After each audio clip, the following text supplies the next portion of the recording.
everybody, we're back to talk about test number 3. This has in the past been a lot of people's very favorite one too, but there have been some big changes this year, so we really want to focus on this one. This one and test 4 I think are our biggest changes, so we're going to maybe take a little extra time on this one just to prepare you. Again, it's in the scope on skills page. This is test 3. This is your first one on day 2. Right? Yes. So after the bridal will have been judged. There should be time for you to get your photos. I know that's a big question everybody asks. You should be able to get your photos in the morning when you come in to set up with your competitor. And then we will give them their orientation, and they will also be given time to take out their bridal hairstyle and get that all organized and brushed out. Before. She's saying bridal, but we mean anything. Oh, sorry, I'm old habit. So our special occasion girl there'll be time for them to take them out and do basic prep prior to test number 3. So they'll get to take out their ornamentation, brush them through. If they decide to wet them down or anything prior or before they start their contest, that has to happen during contest time, correct? We're going to give them some time in their orientation. If they need to wash, it's going to depend on how much time. We start the competition on time, so we'll go through orientation. We'll be there at 8 o'clock in the morning, so if the student wants to come in at 8 o'clock and prep their mannequin, we're going to allow for that, because we do recognize that they're going to be using a lot of product, and that when we're looking at color, we wouldn't color hair that has an overabundance amount of product in it. And so we don't really want to penalize our students or have them thinking about that during their competition too.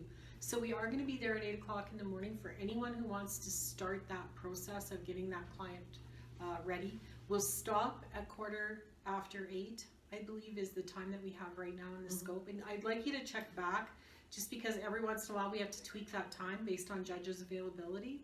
So whatever time that orientation starts, we'll have our orientation, and then the rest of the time will be spent getting that mannequin ready.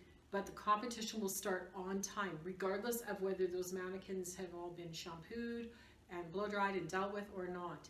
That's up to the competitor. So the competitor knows they have that extra 15 minutes built in to take down and clean up and get ready. So it might be a good idea to consider, if you're able to come a little bit earlier on day 2, because there is more prep work, because you have to set up your station, because your station gets taken down pretty much every day of the competition. So you have cleanup and stuff to do on day 1, and then you have to come in on day 2 and get your station adequately set up and take down your special occasion mannequin to get ready for test number 3. You don't have to take your stuff home. No. You do have to clean off your competition area, and there is a chance that we may move stations after the first day. We generally haven't in the past, but there's going to be some debate, I know, among us. We've talked about maybe changing things up on day 2, just because some people seem to be disadvantaged just in location sometimes. So we've talked a little bit about that. We haven't quite made up our minds on that yet, so just going to give you a heads up that students have to have everything packed away, put in their bags, and then the next day they will reset up. Their bags can stay there overnight if they choose, or they can take them home. But they do have to be underneath the table for safety reasons. We can't just leave them strewn all over your suitcase or your whatever carrying device you bring. Has to be packed up and tidily put away. Perfect. Okay, so on to contest 3, ladies fashion haircut and color with wishes. Okay, this is one of our most creative ones as well out of the 4 tests. But we have some twists this year. It's your student's going to be given an inspirational photo to draw from, and they are in the scope. And these are the only 4 choices. So you're wanting to work within all of these color palettes that are on each of the 4 pages, right? There's 4 pages. Yes. Okay, so there's the one that has the cat, and it's, oh, there's 5? Sorry. 5. There's a cat with gray. Tracy will kind of zoom in the picture just to give you a little look. So this is just a color palette.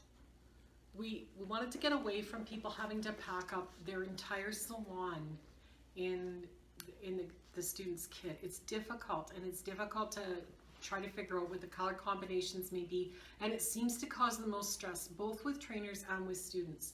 So we talked about it as a committee. We've looked at examples of what has been done at other levels of competition, and we felt that this was fair to give you 5 different color palettes and inspirational looks that will come. These will be the only 5. These 5 will go into an envelope, and there will be nothing else other than these 5. So nobody's going to surprise you with anything else. So if your student should open, they have a gray category. They have an inspiration, and we show again, we always try to show a picture to kind of show you what kind of category we're looking at. So we're looking at something here with some depth of reds in it and what those reds would look like. Like a dark sunset? Yep. The end of a sunset? We have this option, which is more of a natural palette. Again, we're showing you some natural type of look, kind of a fall look, more of an ombre here. We're looking for some warmth and some gold tones in there. We're looking for possibilities of option 4, which again, we went into more of our violet and pink type of motifs, something that would be inspirational from that color palette. And we went with that one because it is a hot trend right now, so it's not pushing the envelope. It's something that's really viably out there, is the pinks and purples and pale blues. So that's the reason why there's that fashion little twist in there. And then our option 5, which we kind of got from the sunflower, and again, we're looking for those really well blended warm oranges that go into like a kind of a pale yellow. Again, this is something you'd see on a client. It's something that you can expect to do in the salon. It's not a wild blend of neon colors. You wouldn't see this mixed in with blue, mixed in with purple. That's not what we're talking about. That's not the type of client we're looking for. When we're saying stay in this color palette, stay completely in this color palette. That doesn't mean do a section in this color palette. And your student needs to know that this may not be the hairstyle. It is not. This is just literally the picture. My client comes in, she wants these colors. That's it. Not necessarily, I mean, it could happen, but chances are the wishes, it could be a totally different haircut. So I wouldn't train to this specific all over look in the pictures. Or color. But yeah, I would look more at your inspiration photo at the top. Those are just some examples of what people can look like. Doesn't mean that's what we're gonna be achieving down here. Those are just examples of what the palette can achieve. These 3 are inspirations drawn from this piece. Okay, so again, these are all different, but drawn from here. All different, drawn from here. All correct. All different, drawn from here. These are just examples. They are by no means do you have to duplicate one of these pictures. You are duplicating an inspiration from this color palette. It needs to fall into this category. And that is a real thing where people will come in and show something and they're like, oh, I love this combination of colors. That can happen in fashion, hair, or whatever, right? So just keeping that in mind. Again, your client, it should be somebody you typically see in the salon. This is your moneymaker client. She's your Instagram worthy client. She's the one that's walking in the grocery store and people stop her and say, where did you get your hair done? This is how we're selling ourselves. So just think, your student or competitor, we keep doing that. The whole goal is any of the hairstyles she's producing, or he is producing in the 2-day competition, is your walking billboard that's gonna promote them more business when they get back to the salon. It's a or even in your lab, right, on your client day. It's your wow factor, but it's not your ooh factor. Yeah. Or so wow. don't push the envelope. At the end of these 4 videos, we're going to show you some examples of what pushing the envelope is now compared to what it was. So stay tuned for that. But yeah, don't, again, this isn't OMC high crazy fashion. It's just simply client, your best client, your most exciting client that lives just on that edge. They're not pushing the envelope, but they're just a little bit higher fashion than your average bear. Great hair. Great hair. Like you see her in the airport, you've never met her, and you're like, oh, I need to get a picture of that. that's the kind of client we're looking for with this mannequin. All elements must be present and visible. And again, there could be, it says wishes, it doesn't say how many wishes, so we know there's going to be an inspiration wish, which is your color, but there could be something added to, and then your haircut, and there could be a texture or whatever. So when you see wishes, don't assume that there's only one or two. It could be one, it could be four. You don't know. Again, it's our panel that's going to give us our wishes that we've pre-selected and we have not had influence with. So it's a hairdresser or an educator or somebody that we know in the industry that's helping us pick relevant and real wishes that our everyday client would have at this time. Okay. And if any of you would like to be part of that process, if you would like to put some things in an envelope, just contact one of us, and we're happy to take anybody's suggestions. You never know what's going to get picked that day. We don't either. It's half the fun. We just like to make sure that we have a really good conversation with the person before, so that they're not doing things that would take us out of category. So we wouldn't want someone who's going to pick something that's just not something that would typically happen in a salon, and then all of a sudden that's the first thing we pick. So again, it's a conversation, but just phone one of us. We'll run you kind of through different scenarios, and then whatever you do, tell us, put it in an envelope, and bring it in on competition day. We'd be actually, happy to do that. Yeah. And then for the cutting, all cutting techniques and tools are allowed, and the hair length must be shorter than the shoulders unless a wish specifically specifies, but chances are good that won't even be in the mix. We're trying to keep that, because that's been a point of contention a few times in the national level. So we're trying to keep it very clear and concise, so that will be shared at orientation. But generally, length must be shorter than the shoulders when cutting. Color, fashion color, not avant-garde, using your inspiration. All color techniques are allowed, so that, again, just like the men's, it can be foiling, balayage, full color.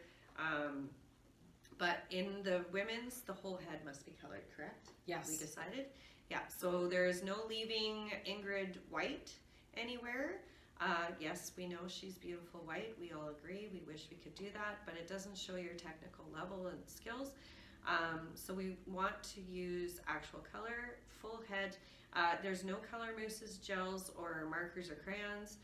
It has to be a semi-demi or permanent hair color. No temporaries of any kind. And it must be visible and present, the color. We can't have Ingrid B toned with 10B, because we wouldn't be able to actually notice the color change. Okay, so it has to be visible and noticeable. Hair color will be chosen from a broad, non-targeted swatch color, and competitors will be given one of the pictures as we stated before, and the visible wish must be used, and it could be a color technique that we give you. One of the wishes could be a color technique. Absolutely. Okay. Thing to remember as well, and I know we've talked about it before, the post-secondary and the secondary have very similar scopes. What can change is there can be more wishes, more outcomes that happen for the post-secondary than the secondary. It happens at nationals a lot too, where the post-secondary is given an extra element to complete. Yes. So again, not something you need to get hung up on, but just understanding that that's a very real possibility. And I'm not saying it's probable either. It's just possible. Yeah. If you have questions on this one, this is a tough competition. Again, we're starting into day 2. If you have questions about whether something is out of category and your student has been practicing it, please feel free to contact me. You can send us an email, any one of us on the Provincial Technical Committee, and if we can't answer your question immediately, we'll make sure that we have at least 3 of us that agree as to whether it is or isn't in category or out of category, and we'll tell you. We'll tell you the reasons why. We sit down a lot, and we've done this as training with ourselves, and we've passed around pictures saying, is it in category or is it not? And then we actually have the conversation about what makes it in category, what makes it out of category. So we're happy to do that with you as well. If there's a bunch of pictures that you want to send, feel free to ask those questions. Now is the time.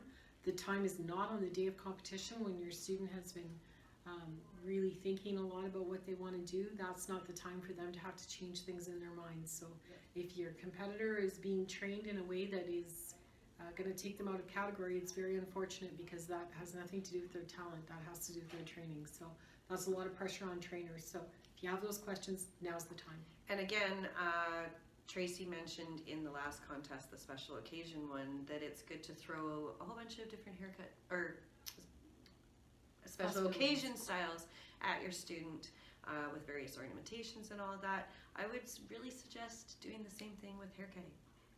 Your kid should be ready to do any kind of haircut, because if she was in a salon, they would be given a photo from the client and asked to do it right there on the spot without any pre-planning. So that's really the crux of this competition, is compared to maybe all of them, is this one is really the throw you in the gauntlet. This is what I want, and you have to know how to do it, because your client's not going to pay for that if they're unsatisfied. Just like you won't be rewarded if you're in skills and you can't execute a certain kind of bob or whatever, just to throw it an example. So it could be an angle bob, it could be whatever, it could be a short undercut, it could be a pixie cut, we don't know. So your client, your student, competitor should be prepared to do any one of those types of haircuts. We could have the gray hair, it could be like a older lady with a pixie cut that the picture's given to us. And we get the gray palette, like who knows? And we have to make Ingrid look like this gorgeous older lady with gray hair. And your, well, yours is covered up. All right, let's move on.